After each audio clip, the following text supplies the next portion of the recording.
lang. Ayun. Tapos nagbukas na ako ng karwasan.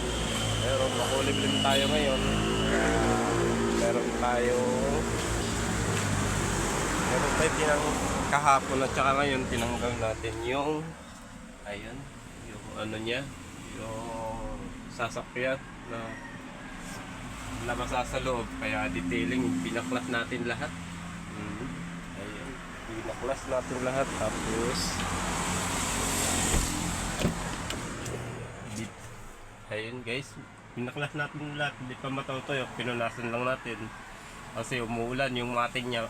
Sobrang basa kasi walang init, hindi siya matutuyuan, kaya pipinturahan lang muna natin guys.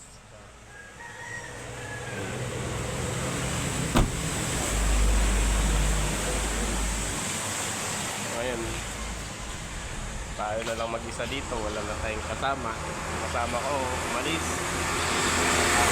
Sinikawat tayo guys. Yun na yan, tulungan pa yung pera sa akin, kaya eto, pagka mainit ay ibabalik na natin to para may palo na natin.